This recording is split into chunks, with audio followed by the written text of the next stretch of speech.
नमस्कार, आप देख रहे हैं आज तक। आपके साथ मैं हूं सईद अंसारी। स्वागत है आपका खबरदार में। और खबरदार की शुरुआत उत्तर प्रदेश से जुड़े एक अहम घटनाक्रम की खबर से हम कर रहे हैं। उत्तर प्रदेश के मुख्यमंत्री योगी आदित्यनाथ कल दिल्ली आ रहे हैं। उनकी कल दिल्ली में बीजेपी अध्यक्ष अमित शाह से मुलाकात होगी और ऐसा माना जा रहा है कि मंत्रियों के विभागों पर योगी आदित्यनाथ अमित शाह से मशवरा करेंगे। आइए सीधे हम लिए चलते हैं हमारे संवाददाता ब्रजेश पांडे के पास। ब्रजेश, क्या योगी आदित्यनाथ का कल दिल्ली जाना यह सिद्ध करता है कि उत्तर प्रदेश की सरकार में केंद्र का, बीजेपी अध्यक्ष का बहुत ज्यादा दखल होने वाला है? सही, एक चीज साफ है कि कल योगी आदित्यनाथ 9 बजे सुबह 9 बजे स्टेट प्लेन से आएंगे और वो पहले अमित शाह से मुलाकात करेंगे। और ऐसा माना जा रहा है उस मुलाकात के दौरान जो संभावित पोर्टफोलियोज हैं इन 44 मंत्रियों के, जिसमें कैबिनेट मंत्री और राज्य मंत्री और स्वतंत्र प्रभार के, उन नामों पर चर्चा होगी। चूंकि अमित शाह उत्तर प्रदेश की कैंपेनिंग से शुरू से जुड़े हुए हैं, 2014 में भी उनकी अहम भूमिका रही है और 2017 के चुनाव में भी काफी क्लोजली वो जुड़े हुए हैं। तो ये माना जा रहा है कि final cabinet allocation, final birth allocation के पहले उनसे काफी विस्तृत चर्चा की जाएगी इन मसले पे। इसके अलावा इसके बाद योगी आदित्यनाथ प्रधानमंत्री नरेंद्र मोदी से भी मुलाकात करेंगे और संभवतः कल ही वो वापस लखनऊ लौटेंगे। बहुत धन्यवाद ब्रजेश पांडे हमारे संवाददाता जानकारी दे रहे थे। तो अमित शाह, प्रधानमंत्री नरेंद्र मोदी दोनों से योगी आदित्यनाथ मिलेंगे। योगी आदित्यनाथ सरकार का पहला दिन यानी कि आज का दिन एक्शन से भरपूर रहा। उत्तर प्रदेश के अफसर्स को पहले ही दिन ये पता चल गया कि उनका सामना जिस गेरुआधारी से हुआ है वो कितना सख्त है। पहले दिन योगी आदित्यनाथ ने उत्तर प्रदेश की ब्यूरोक्रेसी को साफ साफ ये बता दिया है कि उनसे बचना है तो चाल, चरित्र और चेहरे का खास ख्याल रखना होगा। योगी आदित्यनाथ ने उत्तर प्रदेश के अफसरों को शुद्धिकरण की शपथ दिलाई और उनके लिए मिनिमम गोल भी फिक्स कर दी। यह सरकार बगैर किसी भेदभाव के समाज के सभी वर्गों के लिए समान रूप से कार्य करेगी। इसके लिए शासन प्रशासन को संवेदनशील और जवाबदेह बनाया जाएगा। अब हमारा कर्तव्य है कि गंदगी को दूर करके भारत माता की सेवा करें। ये यूपी में योगी राज की शुरुआत का वो ट्रेलर है जिसे आप लखनऊ के सत्ता प्रतिष्ठान का शुद्धिकरण अभियान भी कह सकते हैं। योगी आदित्यनाथ ने आते ही इस खास अभियान का श्री गणेश कर दिया है। लखनऊ के बड़े बाबुओं को पहली ही बैठक में ये बता दिया है कि इस सरकार के साथ सुकून से रहना है तो सोच और संस्कार दोनों बदल लें। ये ब्यूरोक्रेसी को जारी पहला स्वच्छता संदेश है जिसके मुताबिक योगी सरकार चाहती है कि सभी अफसर 15 दिनों के अंदर संपत्ति की जानकारी दें। पुलिस थानों में किसी तरह के राजनीतिक दबाव को बर्दाश्त नहीं किया जाए। पुलिस विभाग में मेरिट के आधार पर नियुक्ति की जाए। महिलाओं की सुरक्षा पर किसी किस्म का समझौता नहीं किया जाए। बीजेपी के लोक संकल्प पत्र का एक एक वायदा पूरा किया जाए। एक दिन पहले ही आदित्यनाथ ने यह साफ कर दिया था कि सरकार के लिए संकल्प पत्र के क्या मायने हैं। हमारी सरकार भारतीय जनता पार्टी के लोक कल्याण संकल्प पत्र 2017 के किए गए सभी वायदों को पूरा करने के लिए पूरी तरह संकल्पित है। योगी आदित्यनाथ पहले ही दिन पूरी एक्शन में दिखे। पहली कोशिश ब्यूरोक्रेसी के कल पुर्जे दुरुस्त करने की गई है। पहली बड़ी बैठक तमाम विभागों के प्रधान सचिवों के साथ की गई। अफसरों से हाथ उठवाकर ईमानदारी, स्वच्छता और ट्रांसपेरेंसी की शपथ दिलाई। मैं शपथ लेता हूं कि मैं स्वयं स्वच्छता के प्रति सजग रहूंगा और उसके लिए समय दूंगा। अफसरों को बीजेपी का लोक संकल्प पत्र थमाया गया, इस निर्देश के साथ कि नौकरशाही इसे ही सरकार का 5 ईयर प्लान माने। उस मीटिंग में तय किया गया कि क्या क्या प्लान होंगे, उनके प्लान्स को किस तरह से इम्प्लीमेंट किया जाएगा और उसके बाद सरकार का जो प्लानिंग है पूरी प्लानिंग को आगे इम्प्लीमेंट करने का रास्ता निकाला जाएगा। और इस बैठक करीब आधे घंटे के आसपास ये बैठक चली और उस बैठक में जो कुछ भी बातें हुई उन बातों के ऊपर किस तरह से अमल किया जाना है ये भी देखने की बात है।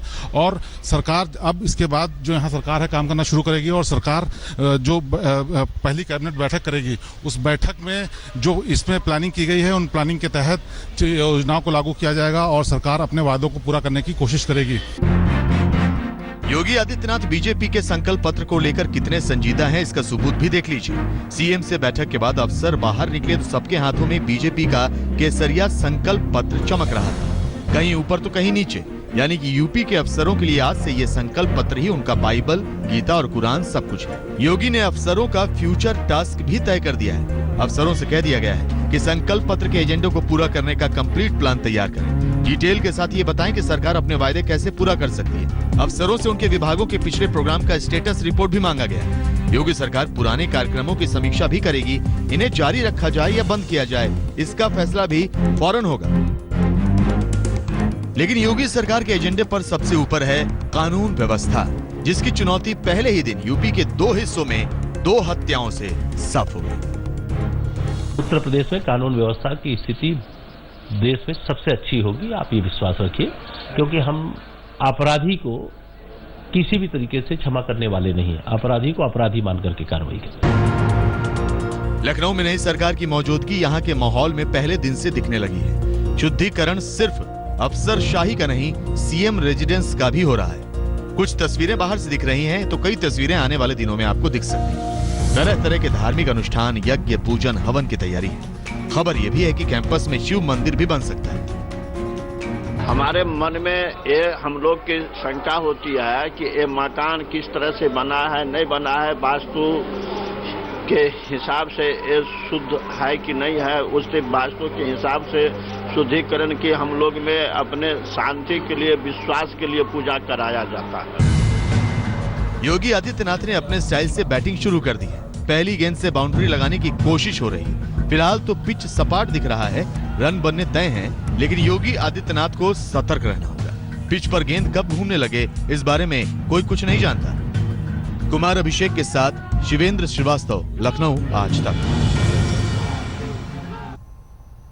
यह साफ है कि योगी सरकार के एजेंडे में सबसे ऊपर कानून व्यवस्था होगी और ये इसलिए भी जरूरी है क्योंकि कानून व्यवस्था पर अखिलेश को घेरकर ही बीजेपी सत्ता में आई है। और इसीलिए खबरदार में अब हम लॉ एंड ऑर्डर पर योगी सरकार के पहले दिन के एक्शन का पूरा विश्लेषण करेंगे, जिससे आपको ये पता चल पाएगा कि नई सरकार इसे लेकर कितनी सीरियस है।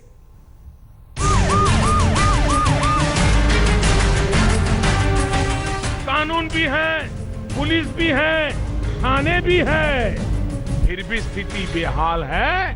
कारण सरकार में बैठे हुए लोगों में कोई कमी है, कोई दोष है।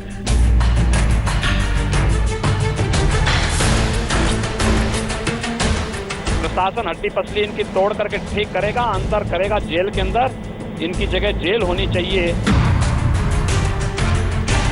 ये तस्वीरें सबूत है कि कानून व्यवस्था पर अखिलेश सरकार को घेरने वाली बीजेपी को मुश्किल सवालों का जवाब देना पड़ सकता है। योगी सरकार के सत्ता में आते ही अपराधियों ने एक ही दिन दो हत्याएं कर ये दिखाया है कि हौसले पस्त करने के लिए नई सरकार को बहुत कुछ करना होगा। यूपी के डीजीपी को ऑन कैमरा यूं हत्या की वारदात की डिटेल देते देखना योगी आदित्यनाथ को अच्छा नहीं लगा होगा। इलाहाबाद की जो घटना है उसमें जो नामजदगी हुई है उस पर जांच होगी और अग्रिम कार्रवाई जांच के आधार पर। कानून व्यवस्था वो पहला पैमाना होगा जिस पर योगी सरकार को परखा जाएगा। ये योगी आदित्यनाथ भी अच्छी तरह जानते हैं। पहले एसिड टेस्ट के संतोषजनक नतीजे की तैयारी योगी ने शुरू कर दी। योगी आदित्यनाथ ने आज अपनी पहली अहम बैठक यूपी के डीजीपी के साथ की। योगी सरकार ने डीजीपी को 15 दिन का वक्त दिया है, जिसके भीतर कानून व्यवस्था दुरुस्त करने का ब्लूप्रिंट तैयार हो जाएगा। गृह विभाग भी अलर्ट मोड में आ गया है। गृह विभाग में प्रधान सचिव देवाशीष पांडा ने देर शाम तक एक अहम बैठक की है। सभी जिलों के अधिकारियों के वीडियो कॉन्फ्रेंसिंग से लॉ एंड ऑर्डर पर इनपुट लिया गया। जोनल आईजी, रेंज के डीआईजी, जिलों के कप्तान, डीएम, कमिश्नर और रेलवे पुलिस के अफसर को भी लूप में लिया गया है। नया सरकार गठन के बाद माननीय मुख्यमंत्री जी का बिल्कुल सख्त निर्देश है कि लॉ एंड ऑर्डर प्रत्येक दशा में मेंटेन हो, लॉ एंड ऑर्डर में और बेहतरी हो, पब्लिक की जो परसेप्शन है उसमें इम्प्रूवमेंट आए, और वो कैसे होगा इसी पे हम लोग विचार विमर्श कर रहे थे।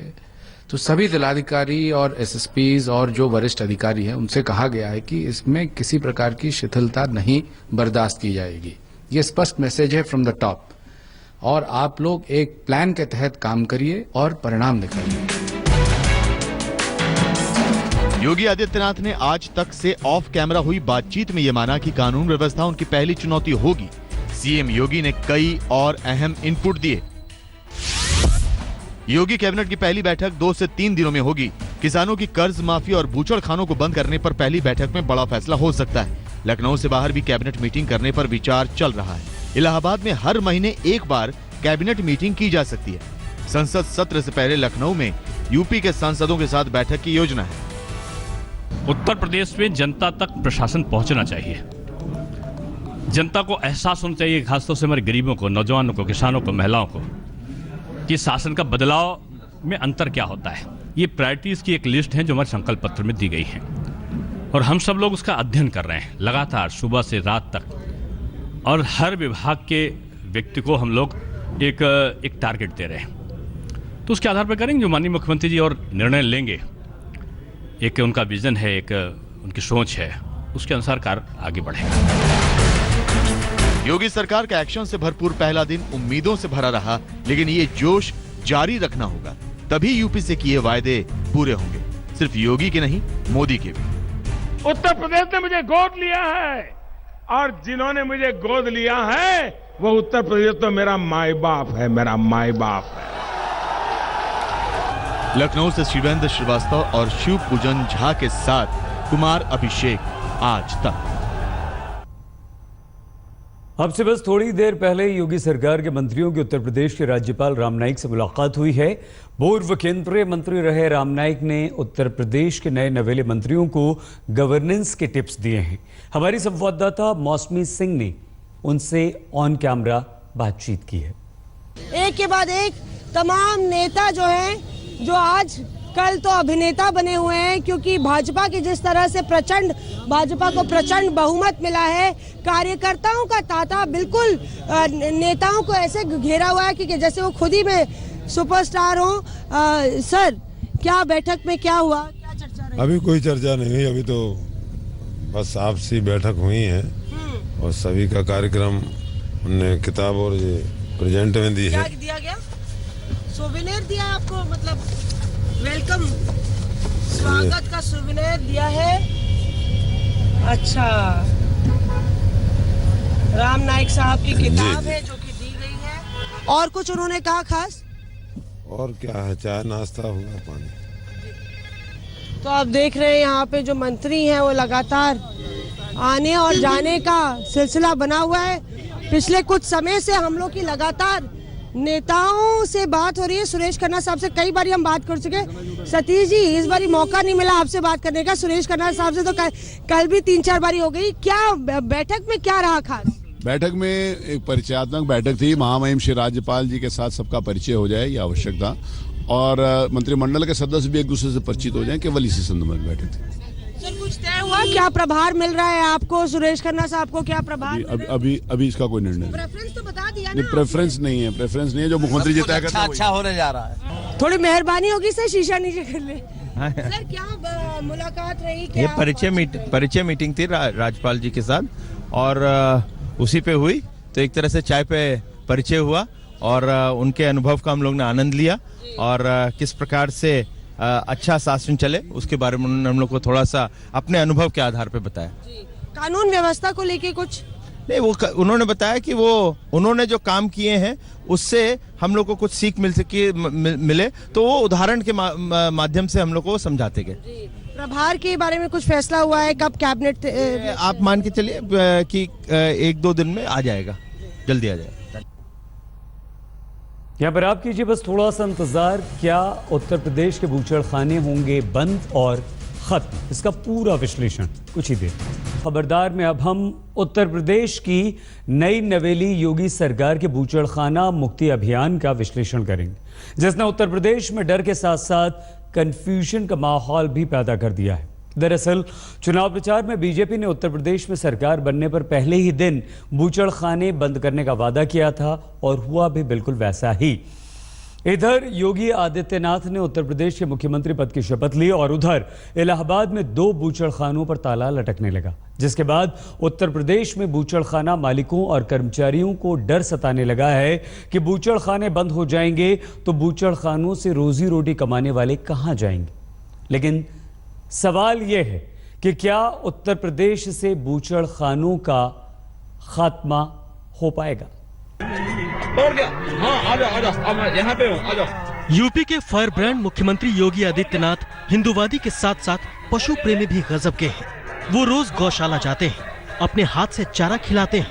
योगी आदित्यनाथ की एक आवाज पर गाय और बछड़े उनकी तरफ खींचे चले आते हैं। आज के पशु प्रेम की एक मिसाल ये तस्वीर भी है, जिसमें वो बाघ के बच्चे को दूध पिलाते नजर आ रहे हैं। एक तस्वीर में वो बंदर को गोद में बिठाए किसी फाइल पर साइन कर रहे हैं। एक तस्वीर में तो योगी आदित्यनाथ झुककर एक कुत्ते से हाथ मिलाते हुए दिख रहे हैं। चुनाव प्रचार के दौरान भी योगी आदित्यनाथ ने पशु प्रेम का उदाहरण सेट करते हुए यूपी के अवैध बूचड़खानों के खिलाफ शपथ ली थी। भारतीय जनता पार्टी ने कहा है, अगर भारतीय जनता पार्टी सत्ता में आएगी अवैध बूचड़खाने तो बंद होंगे ही, यांत्रिक कत्ल खाने हैं इनको भी हम पूरी तरह प्रतिबंधित करेंगे। यह कार्य पशुधन की दृष्टि से, वो संरक्षण, पशु संरक्षण और संवर्धन की दृष्टि से अत्यंत महत्वपूर्ण है। बीजेपी ने कहा था कि जिस दिन यूपी में बीजेपी की सरकार बनी, उसी दिन से बूचड़खानों को बंद करने का काम शुरू हो जाएगा। योगी आदित्यनाथ अपनी कसम के बड़े पक्के निकले। आदित्यनाथ योगी ईश्वर की शपथ लेता हूं कि रविवार की दोपहर योगी आदित्यनाथ ने मुख्यमंत्री पद की शपथ ली और शाम होते होते इलाहाबाद के अटाला और नैनी इलाके में 2 बूचड़खानों पर सील लगा दी गई। ये स्लाटर हाउस के लिए मई में ही हमारे इलाहाबाद में प्रदूषण बोर्ड के बंदी आदेश आए थे 17 मई को, जिस आदेश के क्रम में हम लोगों ने इलाहाबाद में ये slaughter house, Atala slaughter house भैंस का और बकरे का ईदगाह पे है, दोनों को बंद कर दिया था। कुछ तत्वों ने वहाँ पहुँच के ताला तोड़ दिया था, जिसके लिए हमको फोर्स बुलानी पड़ी थी और कार्रवाई करके पुनः ताला लगा दिया। बूचड़खाना पर ताला लगाने की जो वजह अधिकारी बता रहे हैं वो तो आधिकारिक है, जो सरकारी कागजों पर लिखी जाएगी। असली वजह तो यूपी के उप मुख्यमंत्री केशव प्रसाद मौर्य और साक्षी महाराज की जुबानी सुनिए। जो गैर कानूनी है वो तो बंद होना स्वाभाविक हो, बंद होना भी चाहिए। समाजवादी पार्टी की सरकार में उनको संरक्षण होता था, लेकिन भाजपा की सरकार में संरक्षण तो होता नहीं है। तो अवैध रूप से जो चल रहे हैं उनके बंद होने की प्रक्रिया प्रारंभ हो गई है, और जो वैधानिक ढंग से चल रहे हैं उनको कैसे बंद करना है उसको तकनीकी ढंग से, उसके कानूनी ढंग से उसकी बात पता करने के लिए अधिकारियों को निर्देश दिया गया है। रिपोर्ट आ जाएगी, उसका भी निर्णय लेंगे। इतना पुराना रोग है, कम से कम योगी जी ने कल शपथ लीजिए, इंतजार करिए। मैं कह रहा हूँ ना, जितने वायदे किए हैं, जो वचन दिए हैं, चाहे बूचड़खाना का हो, चाहे ट्रिपल तलाक का हो, या जो भी वायदे हमारी पार्टी ने किए हैं, सबको पूरा करें। सिर्फ केंद्र सरकार द्वारा लाइसेंस प्राप्त बूचड़खानों की बात करें तो उत्तर प्रदेश में करीब 3 दर्जन बूचड़खाने केंद्र सरकार द्वारा रजिस्टर्ड हैं, जिसमें से सबसे ज्यादा 7 अलीगढ़ में है, 5 जिला गाजियाबाद में है, 4 उन्नाव में है, 3 मेरठ और 2 सहारनपुर में है। इसके अलावा बाराबंकी, बुलंदशहर, मुजफ्फरनगर, गौतम बुद्ध नगर, हापुड़, मुरादाबाद, रामपुर, बरेली, झांसी, लखनऊ और बुलंदशहर में भी एक एक बूचड़खाना रजिस्टर्ड है। इन बूचड़खानों को 2018 तक लाइसेंस मिला हुआ है, जिनकी बदौलत उत्तर प्रदेश सबसे बड़ा बीफ एक्सपोर्ट बना हुआ है। लेकिन अब बूचड़खानों के मालिकों और यहाँ काम करने वाले कर्मचारियों को अपनी रोजी रोटी छीनने का खतरा सता रहा है। ये भूल गए हैं कि ये मुसलमानों का नहीं बल्कि हिंदुस्तान के लोगों का खाजा है, और पूरी दुनिया के अंदर इससे एक्सपोर्ट भी होता है। और 2.5 साल में कुछ नहीं कर पाए, ये हिंदुस्तान को बर्बाद करने का काम किया है। हमें ये उम्मीद नहीं है कि ये बंद कर पाएंगे। तो हजारों आदमी इसमें जुड़े हुए हैं, बंद कर देंगे तो हम लोग को कोई व्यवस्था सरकार बनाओ, कैसे काम करेंगे हम लोग? ये हमारा लोगों को पुश्तैनी मामला है, ये पुश्तैनी काम हमारा है। ये काम हम नहीं करेंगे तो हमको कोई नौकरी मिलेगी? अगर हमको नौकरी दे रहे हैं तो हमको इनकी बातों पे सहमत है। हमारे बाल बच्चे हैं छोटे छोटे, कहाँ जाएंगे? हम लोग का कोई बिजनेस नहीं, कोई धंधा नहीं, इसके अलावा कोई जरिया मास नहीं है। यही हम लोग का धंधा, यही रोटी है। यूपी के बुचड़खानों पर कार्रवाई के लिए बीजेपी तर्क देती है कि बुचड़खानों की वजह से राज्य में पशुधन की संख्या तेजी से घट रही है, लेकिन आंकड़े बीजेपी के इस तर्क का साथ नहीं देते। लाइव स्टॉक सेंसस 2012 की उपलब्ध रिपोर्ट के मुताबिक साल 2007 के मुकाबले 2012 में उत्तर प्रदेश में भैंसों की संख्या में 28% का इजाफा हुआ है, जबकि इसी दौरान उत्तर प्रदेश में गायों की संख्या भी 10% बढ़ गई है। भले ही बीजेपी कहे कि बुचड़खाने बंद करने का फैसला जनभावना से लिया गया है, लेकिन जनता भी जानती है कि यूपी में बुचड़खानों को बंद करने का फैसला बीजेपी की विचारधारा से जुड़ा है। योगी आदित्यनाथ जी की से आप परिचित हैं और योगी आदित्यनाथ जी जो कहते हैं वो करते हैं। तो जो बूचड़खाने बने हुए हैं और जो अवैध कट्टी घर हैं, आशा ही नहीं पूर्ण विश्वास रखिएगा कि जितनी उनकी मनमानी हो चुकी वो हो चुकी। अब वो बूचड़खाने भी बंद होंगे।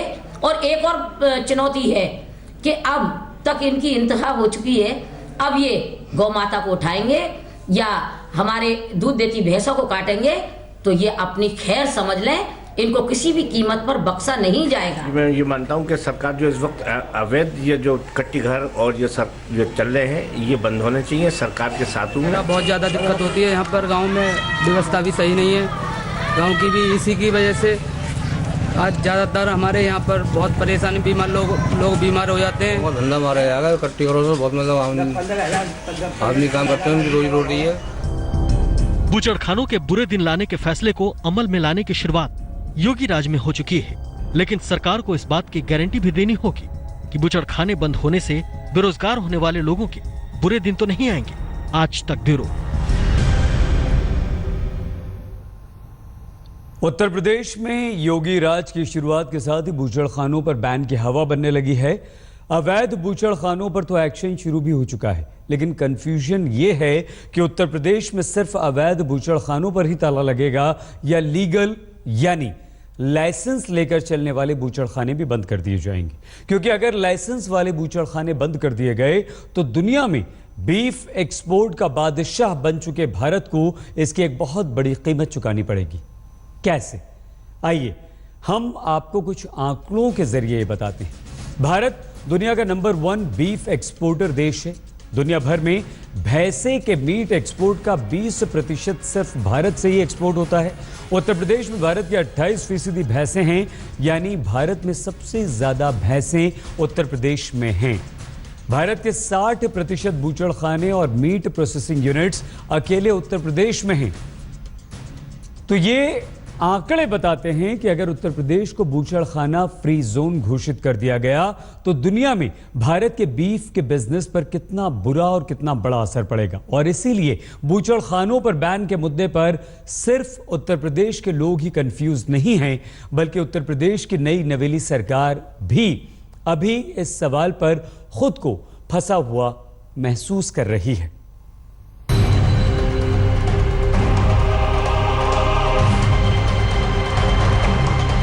बूचड़खाने बंद हो जाएंगे तो हम लोगों के तो परिवार ही बर्बाद हो जाएंगे। हम लोग भूख की कगार पर आ जाएंगे, बच्चे आत्महत्या करना शुरू कर देंगे। धंधा नेहरू जी गांधी जी के जमाने से होता चला आ रहा, तो बच्चे कहाँ जाएंगे? बच्चे का भूखे मरेंगे। दूसरा काम दे दें, ये काम सुनो जैसा आप भाई चाहें वैसा हो सकता। रोज कुआं खोदते हैं, रोज पानी पीते हैं, तो बंद कर देंगे तो गरीबों का सहारा खत्म हो जाएगा। अगर ये बंद कर दिया जाएगा, स्कीम बंद कर देगा तो मेरे बीवी बच्चे क्या खाएंगे? इसी से मैं रोजी रोटी घर में चल रही है। तो अगर बूचड़खानों पर योगी सरकार के एक्शन के डर का आलम यह है कि अमरोहा के गजरौला में मीट की अवैध दुकान बंद करने पहुंची पुलिस को देखकर एक दुकानदार ने खुद पर मिट्टी का तेल उड़ेल लिया और पुलिस के लिए अपना गला बचाना भारी पड़ गया। यूपी के चुनाव प्रचार में बूचड़खाने बंद करने का वादा बीजेपी की प्राथमिकता में शामिल था। अमित शाह तक यूपी को बूचड़खाना मुक्त करने की बड़ी बड़ी बातें कर रहे थे। हमने तय किया है कि भारतीय जनता पार्टी का मुख्यमंत्री जिस दिन शपथ लेगा उसी दिन दोपहर को इस प्रदेश के अंदर सारे यांत्रिक कत्लखाने बंद कर दिए जाएंगे। मित्रों, हमने तय किया है। लोग कंफ्यूज हैं कि यूपी से सिर्फ अवैध बुचड़खानों का सफाया होगा या लाइसेंस वाले बुचड़खाने भी साफ हो जाएंगे। लेकिन कैसे? ये कंफ्यूजन बीजेपी का संकल्प पत्र भी दूर नहीं कर पा रहा था। लेकिन अगर आप बीजेपी के संकल्प पत्र को पढ़ें तो इसके पेज नंबर 3 पर यह लिखा गया है, धक्का नहीं भाई, कि सभी अवैध कत्लखानों को पूरी तरह से कठोरता से बंद किया जाएगा और सभी यांत्रिक कत्लखानों पर प्रतिबंध लगाया जाएगा। लेकिन इस वायदे का मतलब क्या है, ये स्पष्ट नहीं है। बहुत सारे नेताओं को भी यांत्रिक कत्लखानों पर प्रतिबंध लगाने का क्या मतलब है? क्या इसका मतलब है कि जो स्लाउटर हाउस है सरकार की परमिशन से चल रहे हैं, जिनके पास केंद्र सरकार की तरफ से नो ऑब्जेक्शन सर्टिफिकेट है, जिनके पास लाइसेंस है, क्या उनको भी बंद किया जाएगा? इसका क्या ये मतलब हुआ कि स्लाउटर हाउसेस जितने यूपी में चल रहे हैं सब के सब बंद होंगे? मीट का एक्सपोर्ट पूरी तरह से उत्तर प्रदेश से बंद होगा? ये ऐसे अहम बिंदु हैं जिसके बारे में किसी को कोई स्पष्टता नहीं है। यहाँ तक कि बीजेपी के नेता मंत्री भी इस बारे में स्पष्ट नहीं है कि आखिर इन फैसलों को लागू कैसे किया जाएगा। बुचड़खानों पर बैन के वादे करते अमित शाह जब यूपी में पार्टी का संकल्प पत्र जारी कर रहे थे, तब बुचड़खानों पर आज तक के सवाल पर अमित शाह खुद कंफ्यूज हो गए थे। बालकृष्ण आज तक से आपने घोषणा पत्र में कहा है स्लाउटर हाउसेस बंद किए जाएंगे। लोकसभा के चुनाव प्रचार के दौरान पिंक रिवॉल्यूशन की बहुत बात की गई थी कि पिंक रिवॉल्यूशन है, लेकिन उसके बाद ये सच्चाई सामने आई कि भारत सबसे ज्यादा मीट एक्सपोर्ट करने वाला देश बन गया। आपने कहा स्लाउटर हाउसेस बंद किए जाएंगे, इसका क्या मतलब है? इसको एक्सप्लेन। पिंक रिवॉल्यूशन की बात सब्सिडी के रेफरेंस में की गई थी और हमारी भारत सरकार बनने के बाद हमने 1 रुपया सब्सिडी बढ़ाई नहीं है, कमी की है। और उत्तर प्रदेश सरकार की मैं अभी बात कर रहा हूं, उत्तर प्रदेश सरकार सभी यांत्रिक कत्लखानों पर प्रतिबंध लगाएगी। अब सवाल यह है कि क्या यूपी को बुचड़खाना मुक्त करने के नाम पर मीट एक्सपोर्ट करने वाली यूनिटें भी बंद हो जाएंगी, जो बाकायदा राज्य सरकार और केंद्र सरकार से लाइसेंस लेकर चल रही हैं? यूपी सरकार के पास अभी भी इस बात का कोई जवाब नहीं है। कैबिनेट की पहली बैठक में ऐसा हम लोगों ने कहा था, कैबिनेट की पहली बैठक होने दीजिए। सरकार से लेकर आम जनता तक बुचड़खानों को बंद करने पर कंफ्यूजन बरकरार है। बड़े बड़े जानकार भी सिर खुजा रहे हैं। और मीट एक्सपोर्ट में यूपी सबसे आगे है शायद इंडिया में, और इतना ज्यादा है। और बहुत सारे मेरी जानकारी में तो कुछ बीजेपी के भी लीडर्स हैं जिनके स्लॉटर हाउसेज ओन्ड हैं। तो वो कैसे बंद करेंगे, वो क्या प्रक्रिया अपनाएंगे, मुझे नहीं समझ में आता किस तरीके से वो उसको इम्प्लीमेंट। इसीलिए मेरा ख्याल अभी शांत है। मुख्यमंत्री योगी आदित्यनाथ ने शपथ लेते ही बुचड़खानों पर कार्रवाई करके अपना वादा तो पूरा कर ही दिया। भगवान जाने अब आगे बुचड़खानों का क्या होगा। बालकृष्ण, लखनऊ, आज तक। बूचड़खानों पर पूर्ण प्रतिबंध का वादा करने वाली बीजेपी उत्तर प्रदेश को बूचड़खाना मुक्त कर पाएगी या फिर अपने वादे से पलट जाएगी, ये तो आने वाला वक्त ही बताएगा। वैसे अगर बात चल रही है तो हम आपके साथ एक रोचक बात शेयर कर लेते हैं, उसका मन कर रहा है। और बात वो ये है कि भारत में रजिस्टर्ड बूचड़खानों की तादाद मिल्क यानी कि दूध प्लांट से ज़्यादा है। Department of animal husbandry, dairying and fisheries के अनुसार भारत में रजिस्टर्ड बूचड़खानों और बीफ प्रोसेसिंग यूनिट्स की तादाद 1623 है, जबकि रजिस्टर्ड मिल्क प्रोसेसिंग फैक्ट्रीज की संख्या 213 और लिक्विड मिल्क प्लांट्स की तादाद 793 है। एक दिलचस्प बात यह भी है कि बीफ एक्सपोर्ट के साथ साथ मिल्क एक्सपोर्ट में भी भारत दुनिया का नंबर 1 देश है। यहां पर आप कीजिए बस थोड़ा सा इंतजार, कुछ ही देर में जब हम लौटेंगे। इस समय योगी आदित्यनाथ उत्तर प्रदेश के मुख्यमंत्री पद की शपथ ले रहे थे। उसी वक्त भारत ही नहीं बल्कि पाकिस्तान की मीडिया में भी ब्रेकिंग न्यूज चल रही थी। पाकिस्तान के अखबार ही नहीं बल्कि पाकिस्तान के न्यूज चैनल्स पर भी योगी आदित्यनाथ की ताजपोशी पर घंटों तक बहस का प्रसारण होता रहा और डर का इजहार भी किया जाता रहा, जिसका एक छोटा सा उदाहरण हम आपको दिखाना और सुनाना चाहते हैं। खबरदार में आज के लिए बस इतना ही। देश और दुनिया की हर अहम खबर के लिए आप देखते रहिए आज तक।